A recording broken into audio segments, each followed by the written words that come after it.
Hello. Our story begins inside the Coruscant underworld, with a young Anakin Skywalker, the official Padawan of Obi Wan Kenobi. Anakin was 14 years old, and he was semi-fresh off of a conversation with the Chancellor of the Republic. Yeah, when Skywalker was 13, he and Palpatine spoke about leaving the Jedi Order. A fateful mission with Master Kenobi kept Anakin inside the Order. The aforementioned conversation with Sheev put Anakin into a weird position.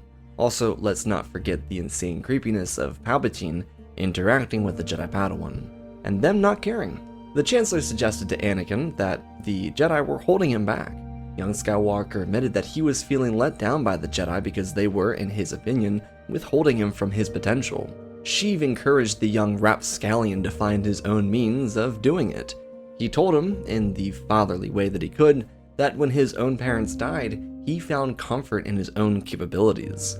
What Palpatine had to do on his own never should have led this far, but who knows? If Anakin found his muse without the Jedi, he might become Grand Master someday, or potentially even something greater. The truth is, this was really actually sound advice. It gave Anakin a direction, something to look forward to, and to trust in himself. In all fairness though, Palpatine had to.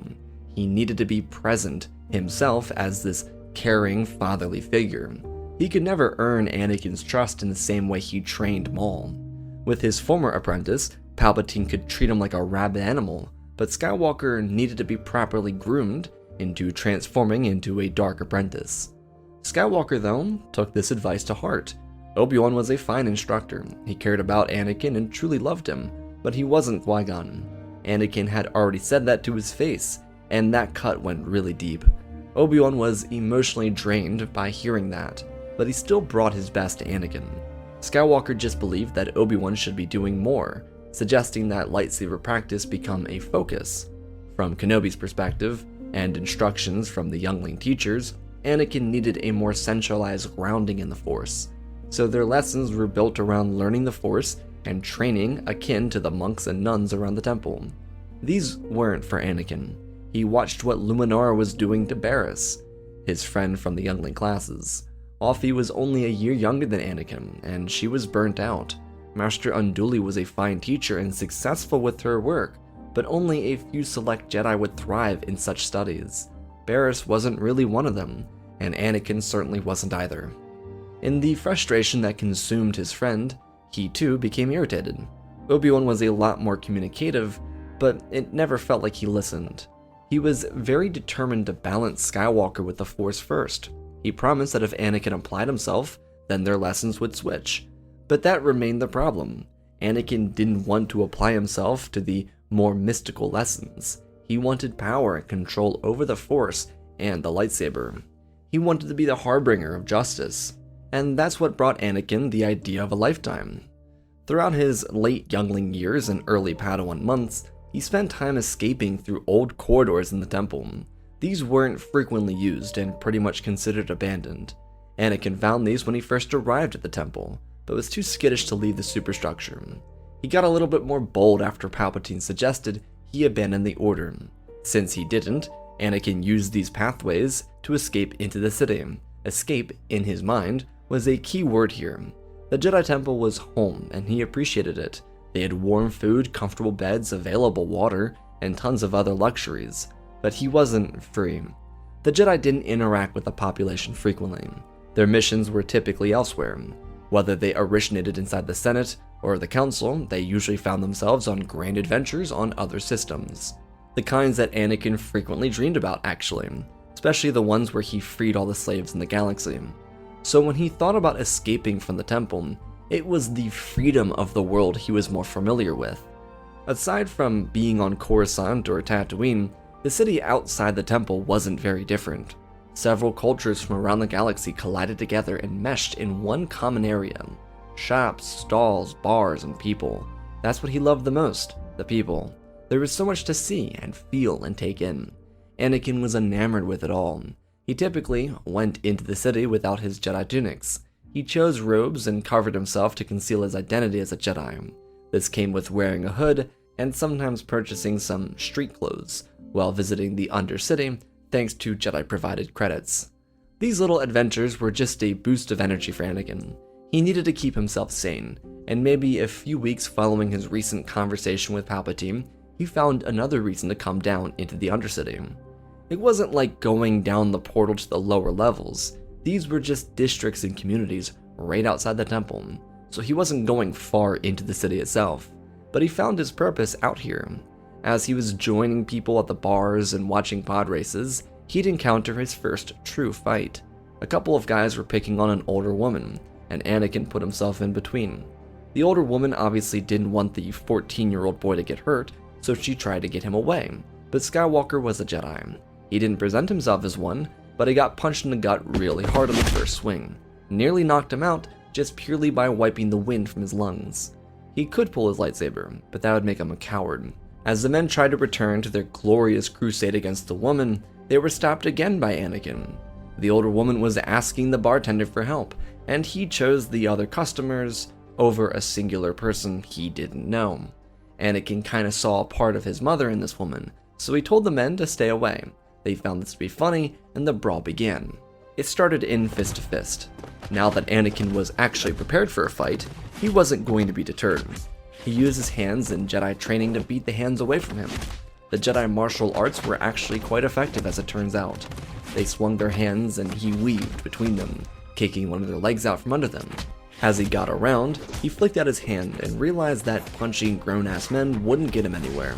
So he pulled 2 loose pipes with the Force into his hands. Luckily, because of how he avoided the other men, he was able to do it without them seeing him using the Force.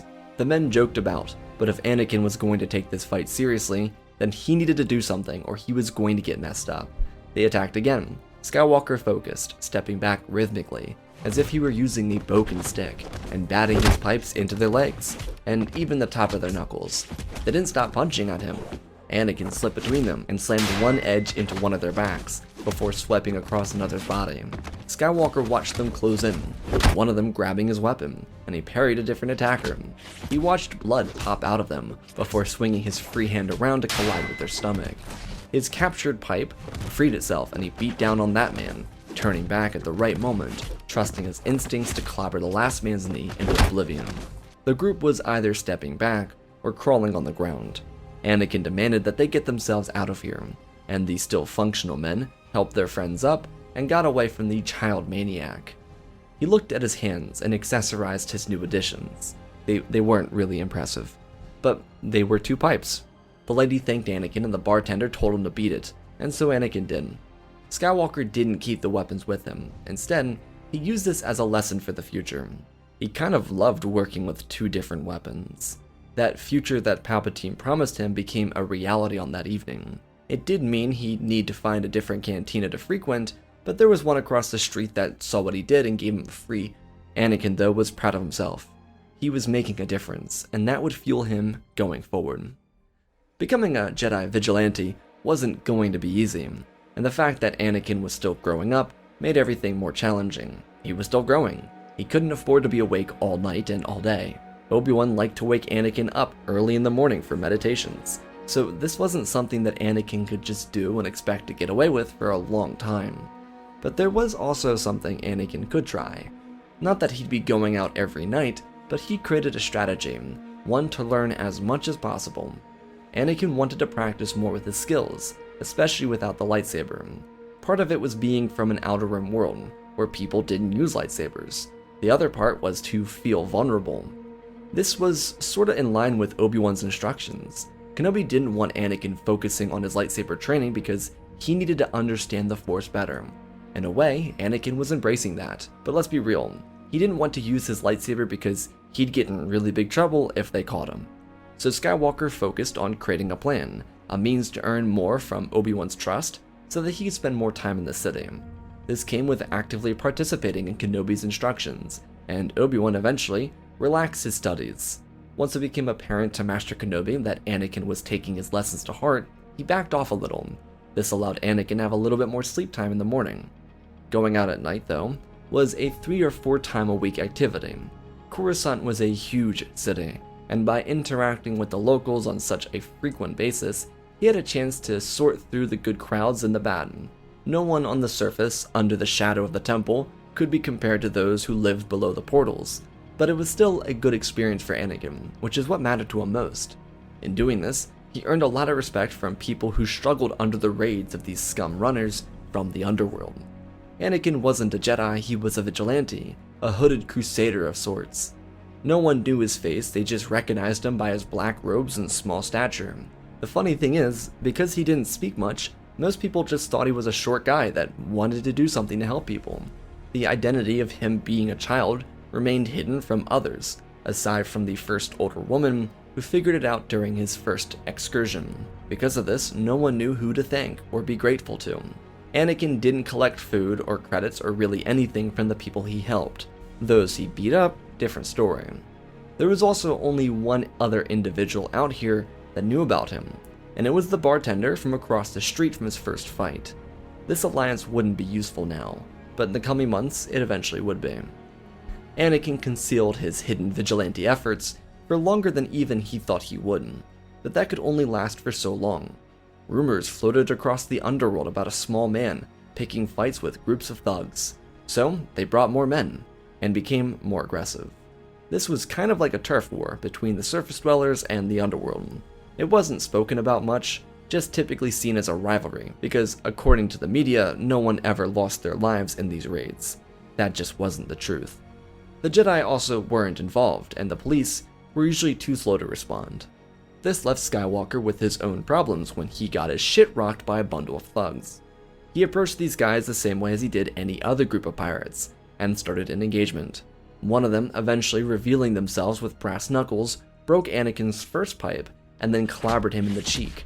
It was a disorienting strike that left him very weak throughout the rest of the engagement. He managed to pull himself together, but it was demoralizing for sure. Yet that wasn't the biggest problem. All the fighting didn't matter. If he lost, it didn't matter. But the fact that he got blasted in the face by brass knuckles from a fully grown adult meant that the mark would show. And show it did.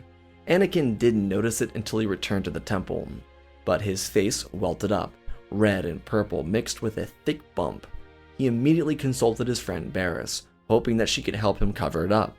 She had recently been going through arduous studies with her master, so this was a little funny to her. She felt bad for her friend, obviously, but why would he do that?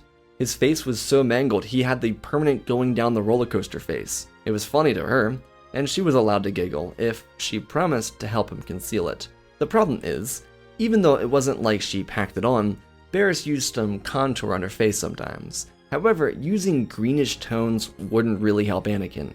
He would just look a little sick. He was honestly so panicked that he just went with it. So after she practiced a little over force heal on his face, which reduced the size of the bump ever so slightly, she applied the contour, highlighter, and even some blush to make him look pretty. He didn't find it all that amusing, but she did, and then he was sent on his way with a green lump on the side of his cheek. Luckily for him, Obi Wan never assumed it'd be a bruise, so he told Anakin to spend the day in his room for looking sick. That was more than enough to help him squeeze by without getting noticed, but the entire event would be one of the more difficult periods during this training. Yes, Anakin, especially as he got older, could ask for more lightsaber-specified training, but he assumed Obi Wan would never go for it. The initial sucking up that Anakin did so he wouldn't be woken up early in the morning worked. They had a stronger connection, but Anakin was simply too worried about being denied to ask his master about training with two sabers. Jarkai was hard to just train anyone with, and Obi-Wan would have actually considered it if Anakin asked, with approval from Sindralik, but because Anakin never asked, Kenobi stuck to the regimental training and Anakin kept doing the informal one. Before truly getting much older, he did something else that might be considered stupid. He collected enough credits and made a trade. There were individuals that could trade Galactic Republic credits for Outer Rim credits. Anakin wanted to free his mother, and after saving up his Jedi allowance and some extra funds he accumulated from beating up street thugs, he had enough money for something important. It was a risk, but kind of calculated. After building up a dynamic/friendship with one of the bartenders, Anakin made a deal to give him an extra few thousand credits if he could free his mother from slavery. The bartender actually went for it because he was going back to Tatooine anyways to free his own brother. When they both escaped, he escaped, his brother didn't. That kind of story. It was part of the reason Anakin and the bartender got along so well. This was a long negotiated process, and it did help Anakin frequently protect people that used the cantina for food, drink, and entertainment. This was very mutually beneficial. Anakin, as a result, continued to protect the bar, and his mother was freed. She was not brought back to Coruscant, because the man was dropping his brother and the other escapees off on Ord Mantell. Now yes, that wasn't a fantastic situation, but it was 1, outside hot territory, 2, not infested with slavers, and 3, a good place for a fresh start. The bartender started there after all, and he made it to Coruscant, so that's why they went to Ord Mantell. Regardless, aside from freeing his mother, with his own hard work, Anakin's life remained pretty similar. He focused specifically on fighting with 2 weapons, and luckily because of his relationship with Obi Wan, he was permitted to train more frequently with his saber, though this never translated over to officially learning Jarkai. What ended up happening for Anakin was a really reckless form. When he got older, he started getting more distance physically from the temple, leaving him to interact with better combatants and test his skills more. Even though his training in dual wielding wasn't Jedi approved, he was effective, more so than he ever believed he would be. Skywalker as a young adult was too much to handle for most of his opponents. He wasn't just taller now, but had an exceptional speed and talent behind his wings. Inside the temple, after 4 full years of training with 2 random weapons on the street, Anakin switched focus to something else. He only had a singular lightsaber. In an effort to maximize his effectiveness with Jarkai, he searched through the archives. Skywalker really tried to remain as quiet as possible about his newly learned talents, which is why he didn't ask Obi Wan to visit Ilum for a new crystal. In his visit to the Jedi archives, he found a pathway to splitting his kyber crystal without damaging himself or the crystal. Maybe it was immature to hide everything from Obi Wan, because his master was there to teach him and guide him, but Anakin, even on missions outside the temple on other planets, would sneak out the train independently. So on a night he would have spent in the underworld, he meditated inside of his chambers. He started with a simple focused harmony with the crystal. He was a little disconnected because he'd used some random objects for his brawls. Throughout the night though, he connected with the crystal again and slowly broke it apart, splitting it partially. With his focus, the crystal broke 2/3 of the way down. He would use the larger piece for his current saber and construct a shodo around the other one. He did theoretically have to wait for Professor Hyang to return so he could create a second saber, but the change to his regular saber wouldn't be noticeable to Obi Wan. None of this really played an important part in Anakin's life until Geonosis. Being a Jedi, helping Obi Wan with missions and minor burdens on behalf of the Order, never saw him using these tricks. It got to a point that he was so good at Jarkai that he couldn't really train against street thugs anymore, which is why the Battle of Geonosis was perfectly timed. Even though his mother was free on Ord Mantell, it wouldn't stop Anakin and Padme from going to Geonosis. Only difference was they were coming from Naboo. The arena and battle would play out similarly, with the duel inside the tombs of Geonosis switching up. Anakin, now with a green and blue saber provided to him, and Obi-Wan by the invading Jedi, faced off against Dooku alone.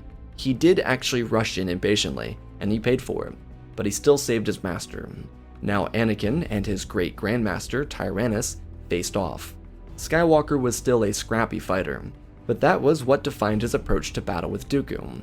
He knew all about fighting this individual, because instead of training with Maul holograms the entire time, Anakin took old Dooku holograms and trained against them.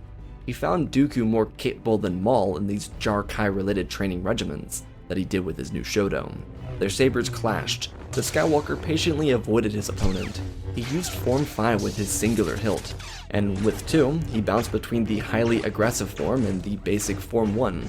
But the thing is, due to how much his Jarkai was influenced off of street fighting, there wasn't really anything that Dooku could compare it to. Now, this isn't saying that because Anakin defeated a number of criminals, that he'd be capable of winning against Dooku, because he wouldn't. It was, however, saying that he held his own. Their sabers clashed again. Dooku shoved into Skywalker's defense, but he awkwardly beat his weapon around, curving it away from Tyrannus. They slammed together in the middle and Dooku overpowered his younger opponent. Skywalker spun away, cutting across the ground and sending sparks into the air. The desperate street fights that Anakin won led to this brawl that kept Dooku on his back foot, but never would be enough to defeat him.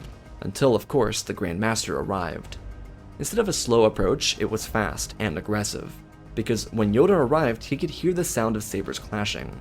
Yoda's emerald saber ignited, and Anakin, at hearing it, leapt off the wall and into the air, before swinging down with both sabers onto Count Dooku's weapon.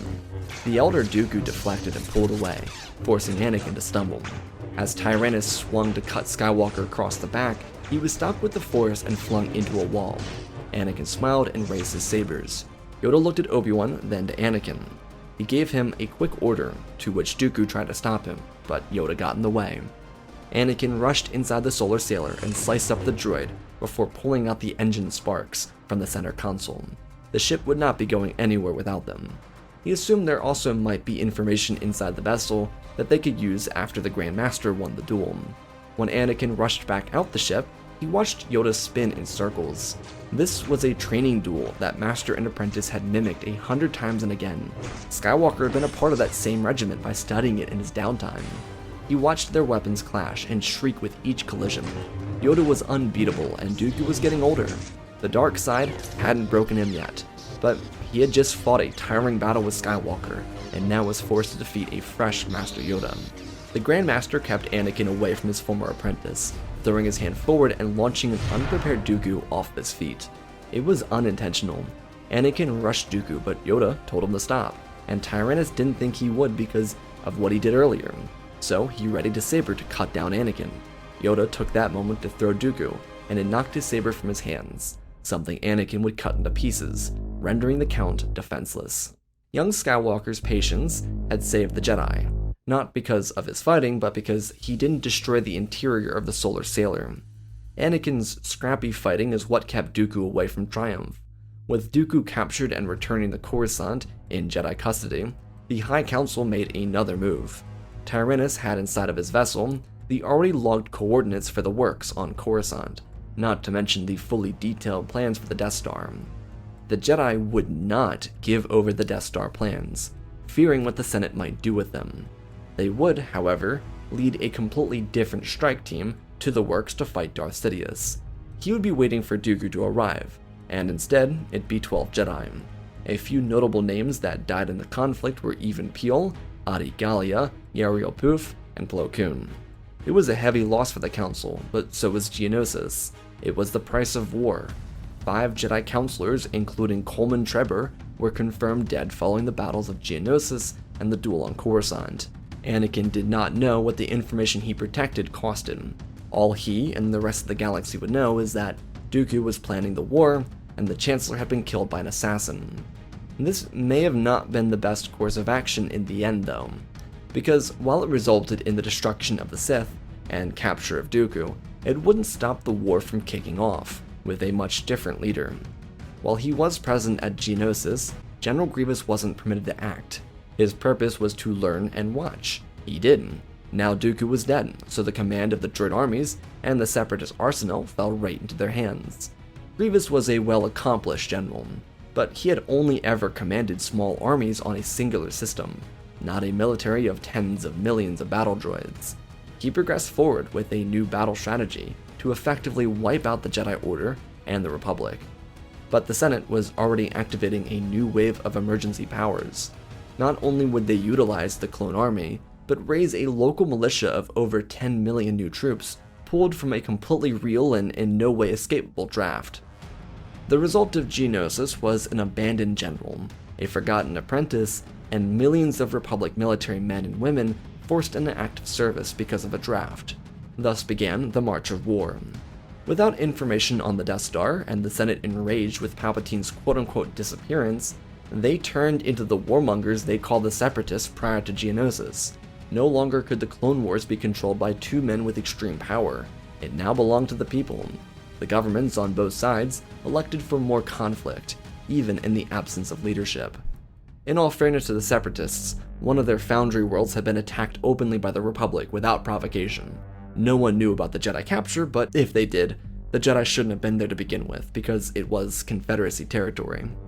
The Jedi Council wasn't thrilled with the acceleration of combat, and tried to dissuade the Senate from continuing, because they could make a barter. Dooku was theirs in their custody, and they lost Palpatine. Both governments were on an even playing field. Take it as a chance for a fresh start. The new administration, led by Mas Amedda, laughed the Jedi out of the executive building. Personally, for Obi Wan and Anakin, they had much to discuss. Skywalker obviously became a knight and received high praises from the Grand Master. But the question remained, why didn't Anakin tell Obi Wan about his Jarkai-related practices? Anakin didn't really know. He had built up arguments for why he had done it for years, and when that question hit him, he realized it was kind of pointless. See, communication helps.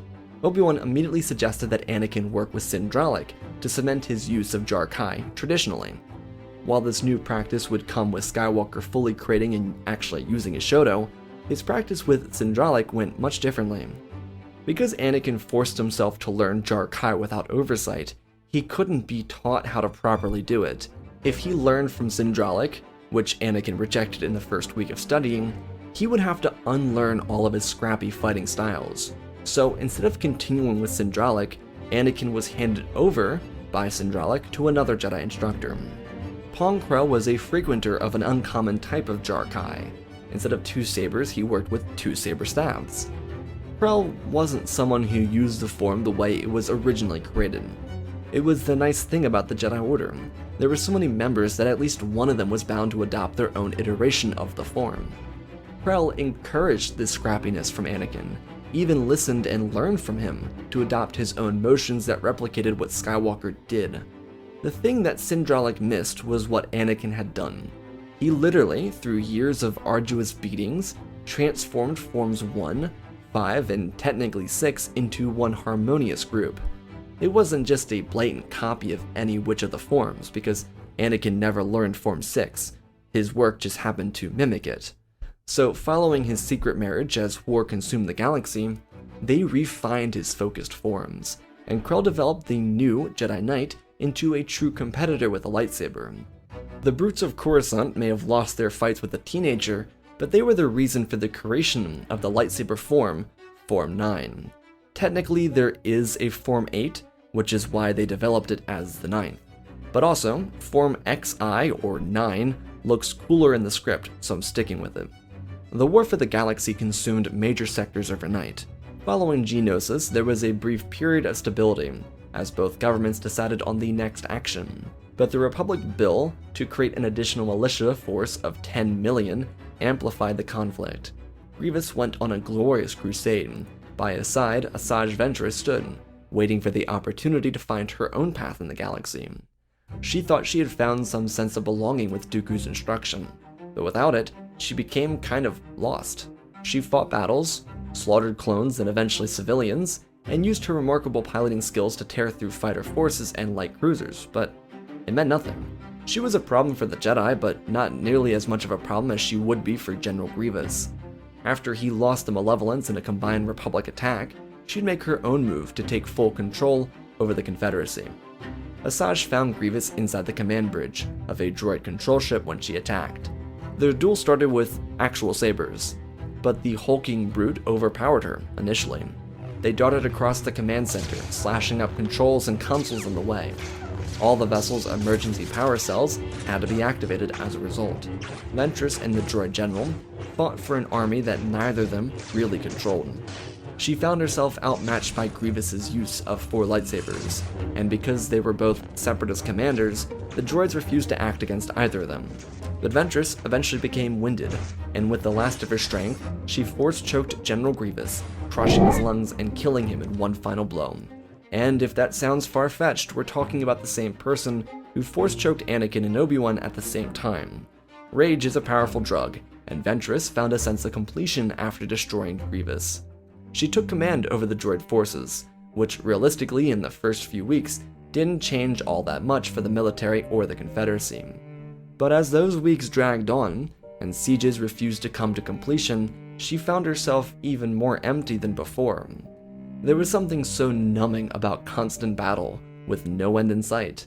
If she were with Dooku and believed in the cause, then maybe there'd be something. But there was nothing. She had no connection, no friends, no family, no teacher, just herself. She actually got so sick of the Council bothering her that she had the heads of every major business back in the Confederacy executed. Nothing brought her joy. and so she turned around and abandoned the Separatists. The emptiness she felt in her chest could only be resolved by filling her heart. She would find that on Dathomir with her sisters, which is where she would go after absolutely sinking the CIS war effort. In the meantime, Dooku, unlike the rest of the Separatists, and even the rest of the Sith, made out like a bandit. He wasn't freed, all the attempts to free him were failures, but he actually couldn't be that upset. The Republic couldn't put him on trial for war crimes that he did not commit yet, mostly because no one knew he was Tyrannus. So instead, he was living in a luxury prison, which was filled to the brim with other social elites that got caught being pieces of trash after years of scams and other stuff. It had a hot tub, fake casinos, and even a room to watch sporting events. Even if Dooku wanted to change the Republic, he kind of realized here that no single man could do it. It took everyone, and he was content with himself inside this facility.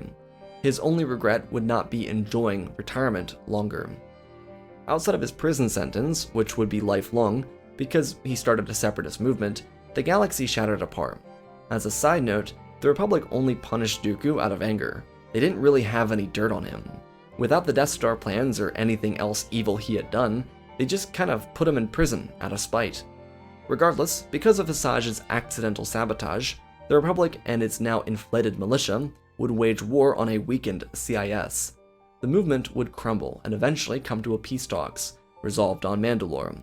It was a turbulent time, and instead of the faction war continuing, it would turn into a clash between systems. Not large ones either, just internal conflicts in small sectors across the stars that the governments needed to mitigate. Inside the Jedi Temple, with Anakin, was now an apprentice, Ahsoka. She was destined to take up Jarkai too, but first she had to run the gauntlet. Having instruction from Pong Krell made Skywalker an even deadlier combatant, and because of the 5 dead counselors, 3 of which being replacement rotational seats on the council, Anakin and Krell would be offered their own seats. Pong denied, even though he had a long career of being popular inside the council, and Anakin at the age of 20 actually accepted. He was offered his chance at this seat because of his extraordinary feat for creating a new lightsaber form. No one really understood or ever learned how he developed it, but that's why they were impressed, because he just made it up out of nowhere seemingly, because they didn't know he was beating up criminals. It's not every generation that someone develops a saber form. It should be rewarded. The parallels between Windu and Skywalker continue to line up. Many Jedi, including Mace, believe that Anakin would grow up to be a Jedi like himself someday. And aside from the secret marriage, that statement would be pretty accurate. Anakin would become a lifelong seat on the council, before ever becoming an official master by finishing Ahsoka's training. It would be one of the greatest accomplishments of his life. Over the years, as the Clone Wars faded into a small, couple-month-long conflict, the galaxy moved on. Skywalker's form would find permanence inside the Jedi Order. It would be viewed very similarly to Vapad and Juyo, the yin to Jarkai's yang. Form 9 became a form used by dozens of students, especially Ahsoka. While the Sith were gone, non-existent even, there were other Force-sensitive sects that would rise, ones that would challenge the status quo created by the Jedi Order, and they, every time, would be outshined by the Knights of the Republic, the ones that brought peace to the galaxy time and time again. And that, my friends, is our story. Again, special thanks to the patrons for supporting the channel. Smash that like button. Let's talk about this story. So the first half is kind of like Anakin being Batman. I said Crusader for a reason, a little on the nose there, but I like the idea of Anakin developing his own lightsaber form. I feel like the expected route would just be like, oh, he learns Jarkai, and that's pretty cool. And it is pretty cool. I just kind of thought it'd be more interesting if he developed it by himself, because there's that slight tension of, oh, does Obi Wan ever find out? And also the fact that Anakin, to the eyes of the Council, looks even more impressive. You know, for Yoda, from Yoda's perspective, he has no clue that Anakin's been doing this. So all he knows is that Anakin held his own against Dooku for more than 20 minutes while Obi Wan was lying on the ground, while using Jarkai functionally. And that would be pretty impressive to Yoda, in all fairness. Like, against Dooku, that's pretty impressive. Anakin doesn't beat Dooku out of pure skill. He doesn't even really beat Dooku. He just holds him off enough. And the way I kind of would compare it to is how General Grievous struggles with Kit Fisto. Kit Fisto uses Form 1, Anakin's using like a broken form of Jarkai. So there's not really anything Dooku knows to prepare for it. It just doesn't exist. And it's sloppy, it's messy, and it's meant to be like flashy. because that's how Anakin trained himself. And so for like the Jedi Council, they're just seeing this guy who did really good against Dooku and then developed his own lightsaber form a couple months after. Obviously it takes more time than that, but you know, what I'm trying to say is that like he kind of just developed his own lightsaber form in the end. And I thought that'd be more interesting route to go. I didn't want to kill off Dooku either. I thought it'd be funnier to have him like live in the rich people prison complex where he gets to play like tennis all day or something. And then for Dooku, for Grievous and Asajj, I kind of wanted them to have their own like internal issue. It's like, I really think that Dooku was kind of the glue holding everything together there. And without him, I feel like it kind of fall apart as it does. I really like the idea of having Asajj Ventress be pushed to become leader of the Separatists, and then kind of realizing that she doesn't feel anything by doing it. And I thought that'd be an interesting way to have the Separatists kind of crash and burn. It's not even like a big battle, it's not the government, it's just someone was like, oh, I want this power, I've been told I want this power, I got the power, and I just don't care. And I thought it's kind of poetic in a way. So I hope you all enjoyed. I love you all, spread the love, and always remember, my friends, may the Force be with you.